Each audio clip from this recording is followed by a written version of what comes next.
ನೀವು ಬಂದ್ಬಿಡಿ ಸರ್, ಬಂದ್ಬಿಡಿ ನೀವು ಈ ಕಡೆ ಸರ್. ನೀವು ಬನ್ನಿ ಸರ್, ಆ ಕಡೆ ಹೋಗಿ.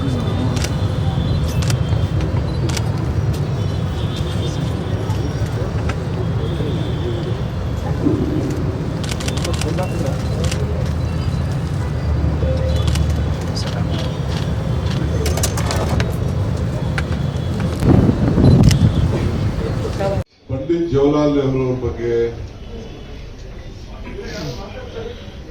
ಯಾವುದೇ ರಾಷ್ಟ್ರದ ನಾಯಕರುಗಳು ಮಾತಾಡೋದು ಶುರು ಮಾಡಿದ್ರೆ ಬಹುಶಃ ದಿನಗಟ್ಟಲೆ ಮಾತಾಡೋಷ್ಟು ವಿಚಾರಗಳನ್ನ ಈ ದೇಶಕ್ಕೆ ಕೊಟ್ಟಿದ್ದಾರೆ. ಅವರು ಮೊದಲನೇ ಮಾತು ಏನಂದ್ರೆ, ನಿನ್ನ ಮೇಲೆ ನಿನಗೆ ಫಸ್ಟ್ ನಂಬಿಕೆ ಇಟ್ಟು ಆಮೇಲೆ ಎಲ್ಲ ಕೂಡ ತಾನಾಗೆ ತಾನು ಮುಂದುವರಿಸ್ಕೊಂಡು ಹೋಗ್ತದೆ ಅನ್ನೋ ಒಂದು ಮಾತು. ಸೊ ಇಡೀ ನಿನ್ನ ದೇಶ ಜನ, ನಿನ್ನ ನಂಬಿರುವಂತ ಜನ ಎಲ್ಲ ಕೂಡ ನಿನ್ನ ಜೊತೆಯಲ್ಲಿ ಗುರ್ಸ್ಕೊಳ್ತಾರೆ ಅನ್ನೋದನ್ನ ಅವರ ಮೊದಲನೇ ಮಾತು. ಗಡಿಯಾರ ನೋಡ್ಬಿಟ್ಟು ಟೈಮ್ ಲೆಕ್ಕ ಹೋಗಬೇಡ. ನಿನಗೆ ಸಿಕ್ಕಿದ್ದಂತ ಸಮಯದಲ್ಲಿ ನೀನು ಏನು ಸಾಧ್ಯ ಮಾಡಿದ್ಯಾ ಅನ್ನೋದು ಬಹಳ ಮುಖ್ಯ. ಅದನ್ನ ಲೆಕ್ಕ ಹಾಕೊಂಡಿದ್ದ ನಿನ್ನ ಗಡಿಯಾರಕ್ಕಿನ್ನ ಅಂತ ಹೇಳಿ ನೆಹರು ಅವರು ಪ್ರಾರಂಭ.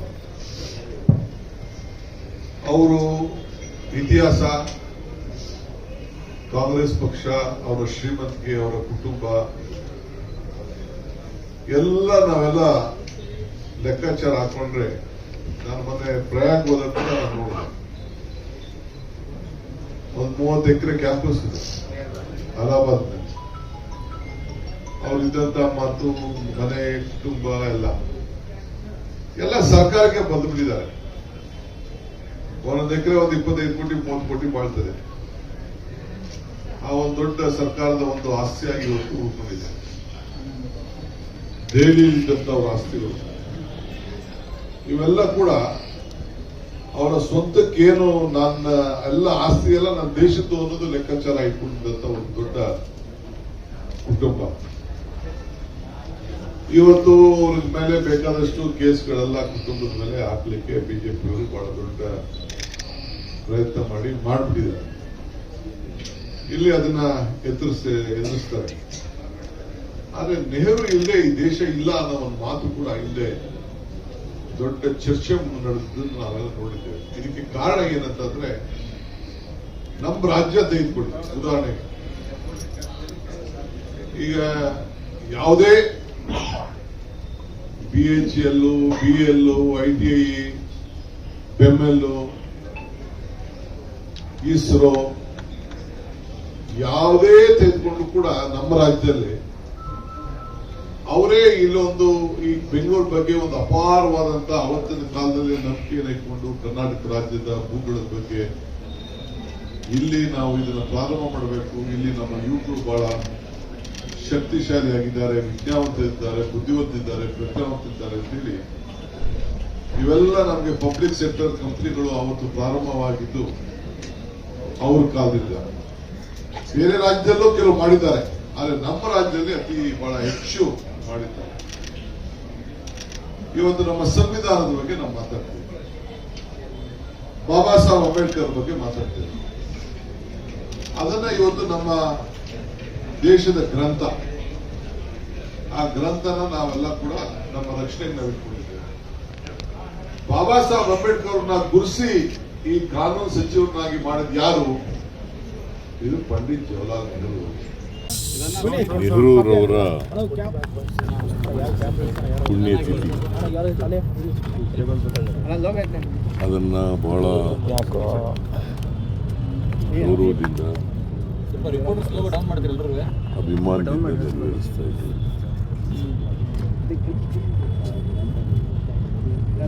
ನೆಹರೂರವರು ಸ್ವತಂತ್ರ ಭಾರತದ ಮೊದಲನೇ ಪ್ರಧಾನಿ. 1940 ಆಗಸ್ಟ್ 15ನೇ ತಾರೀಕು. ಇವತ್ತು ಆಧುನಿಕ ಭಾರತ ಆಗಿದ್ದರೆ ಅದರ ನಿರ್ಮಾತೃ ನೆಹರೂರವರು ಈ ದೇಶದ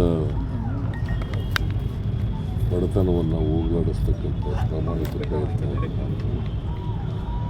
ಉದ್ಯೋಗ ಸೃಷ್ಟಿ ಮಾಡ್ತಕ್ಕಂಥ ಕೆಲಸ, ಜೊತೆಗೆ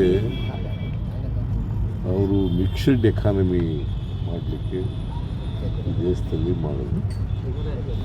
ಹಾಗಾಗಿ ಆಧುನಿಕ ಭಾರತ ನಿರ್ಮಾಣ ಮಾಡೋದರಲ್ಲಿ ಅವ್ರ ಪಾತ್ರ ದೊಡ್ಡದು.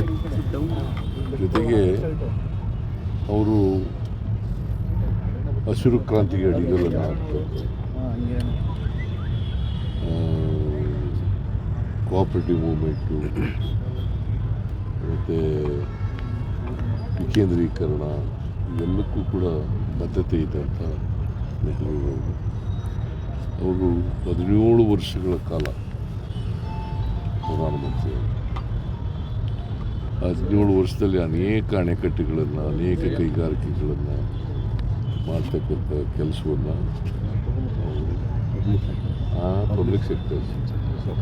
ಪಬ್ಲಿಕ್ ಸೆಕ್ಟರ್ನಲ್ಲಿ ಅನೇಕ ಕೈಗಾರಿಕೆಗಳನ್ನು ಮಾಡಿದರು, ಅನೇಕ ಅಣೆಕಟ್ಟುಗಳನ್ನು ಕಟ್ಟಿದ್ದರು.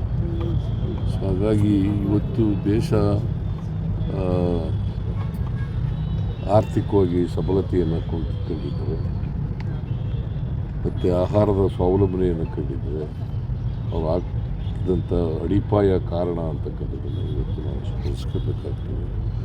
ಸೊ ಅವನ್ನ ಗೌರವದಿಂದ ನೆನೀತಕ್ಕಂಥ ಕೆಲಸವನ್ನು ಪ್ರತಿಯೊಬ್ಬ ಭಾರತೀಯರು ಕೂಡ ಮಾಡಬೇಕು ಅಂತೇಳಿ ನಾನು ಇಚ್ಛೆ ಪಡ್ತೇನೆ. ಯಾಕಂದರೆ ಅವರು ಈ ಆಧುನಿಕ ಭಾರತದ ಅಡಿಪಾಯ ಹಾಕದೇ ಹೋಗಿದರೆ ಇಂಥ ಭಾರತವನ್ನು ನಾವು ಕಾಣಲಿಕ್ಕೆ ಸಾಧ್ಯ.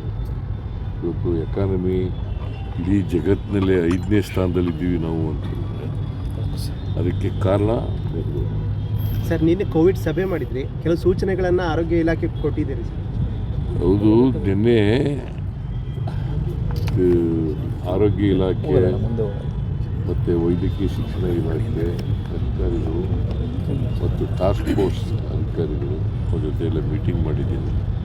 ಕೆಲವು ಮುನ್ನೆಚ್ಚರಿಕೆ ಕ್ರಮಗಳನ್ನು ತಗೋಬೇಕು ಅಂತ ಹೇಳಿದ್ದೀನಿ. ಎಲ್ಲಕ್ಕೂ ಪ್ರಿಪೇರ್ ಆಗಿರಬೇಕು. ಯಾವುದಕ್ಕೆ ವೆಂಟಿಲೇಟರ್ ತೊಂದರೆ ಇರ್ಬೋದು, ಆಕ್ಸಿಜನ್ ತೊಂದರೆ ಇರ್ಬೋದು, ಕಿಟ್ಟಿಗೆ ತೊಂದರೆ ಇರ್ಬೋದು, ಯಾವುದಕ್ಕೂ ತೊಂದರೆ ಮತ್ತು ವಾರ್ಡ್ಗಳಿಗೆ ತೊಂದರೆ ಇರಬಾರ್ದು. ಅದನ್ನು ಖಾತ್ರಿ ಮಾಡ್ಕೊಳ್ತಕ್ಕಂಥ ಕೆಲಸವನ್ನು ಮಾಡಬೇಕು. ಸೊ ಈಗ ಸುಮಾರು 65 ಕೇಸ್ಗಳಿದ್ದಾವೆ, ಇವತ್ತು 80 ಆಗಿದ್ದಾವೆ ಅಂತ ಹೇಳ್ತಾರೆ. ಇದು ಅಷ್ಟೊಂದು ಸೀರಿಯಸ್ ಸ್ಟ್ರೈನ್ ಅಲ್ಲ.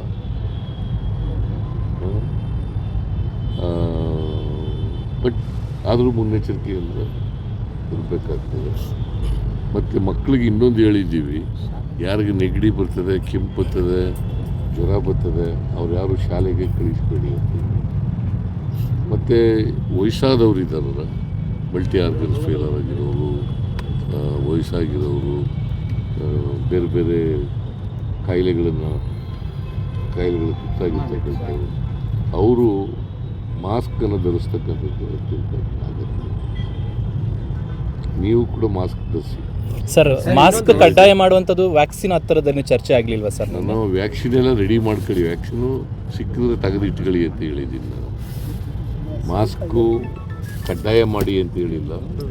ಯಾರಿಗೆ ವಯಸ್ಸಾಗಿರೋರಿದ್ದಾರೆ, ಯಾರು ಕಾಯಿಲೆಗಳಿಂದ ನರಳ್ತಾ ಇದ್ದಾರೆ, ಯಾರು ಕಿಡ್ನಿ ಡಿಸೀಸ್ಗಳು ನರಳ್ತಾ ಇದ್ದಾರೆ, ಹಾರ್ಟ್ ಡಿಸೀಸ್ಗಳಿಂದ ನರಳ್ತಾ ಇದ್ದಾರೆ, ಅಂಥವರೆಲ್ಲ ಹಾಕಳಿ ಅಂತ. ಸರ್, ವಿದೇಶ ಪ್ರಯಾಣ ಮಾಡಿದವರು ಅವರು ಸ್ವಲ್ಪ ನಿಗಾ ಇಡಬೇಕು ಅಂತ. ವಿದೇಶ ಪ್ರಯಾಣ ಏರ್ಪೋರ್ಟ್ನಲ್ಲಿ ಏನಾದರೂ ಟೆಸ್ಟಿಂಗ್ ಸ್ಟಾರ್ಟ್ ಮಾಡಬೇಕು? ಇನ್ನೂ ಮಾಡಿಲ್ಲ, ಕೇಂದ್ರ ಸರ್ಕಾರದಿಂದ ಏನೂ ಬಂದಿಲ್ಲ ನನಗೆ ಇವತ್ತು. ಬಟ್ ಎಚ್ಚರಿಕೆಯಿಂದ Mr. Ravi Kumar made a very shocking statement, sir, where he compares the Kalburgi DC to a Pakistani, sir. How are you seeing this? See, I think there is no option. The legal action has to be taken against BJP MLC. She's an IAS officer, a lot of integrity. and she can't call it. I think the party will have to, the government and the party will very seriously take this. I think even the BJP also will have to react to it. I want Ashok and the party president to react on this. This is not a small issue. He's a bureaucrat from a All India cadre. The entire Karnataka government stands behind her. So the IAS have expressed their anger. They are also protesting and demanding action against him, A sir. lot of IAS officers met me this morning also. I think we look at it as a legal angle. We look at it in the afternoon. S.T. Somshekhar and Shivram Hebbar have been expelled by the BJP. And the party said that they are close to the Congress. Have you seen it? I'll hold it for you. Hold it down to you. Somshekhar and Hebbar has not raped anyone in the assembly.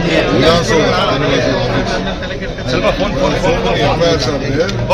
So many investigations have been conducted. And there are some legislators who made a AIDS injection to the opposition leader. And who tried to trap the Yediyurappa-ji. They are not taking action on them. I am very happy they are keeping all those Navaratnas with their party. Sir, MLC Ravi Kumar's statement, sir, how do you see? Calling GC as a party. The Indian Administrative Service IAS officers, a lot of officers from this morning. It's a very clean, independent officer, a woman. This is the respect they are showing to the women officers. The government will take action, and I seek an explanation from the BJP president of the central minister. This is how they are treating the woman IAS officers of the state. Chandrababu Naidu has proposed to shift a chain production unit to Andhra Pradesh. I don't want to comment on whatever they demand. But Karnataka will not allow any of the which has been functioning well. If they want, let they have the view. But I want my parliament members and my central ministers who are there to react on this. But as a government, we will not allow anything to be shifted. They offered 10,000 acres of land near to Bengaluru, sir. We have all those lands with us only. We are given in Tumkur for HL. Yes. We are given for helicopter division.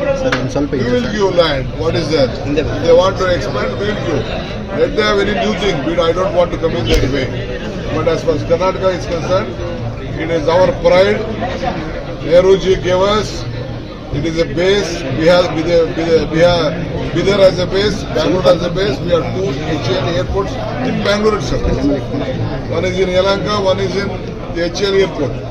So there is no question of it. Their desire, we don't want to intervene on. Sir, Jagannathan has criticized the appointment of former DGP as one of those services for cloud services for guarantee schemes, sir.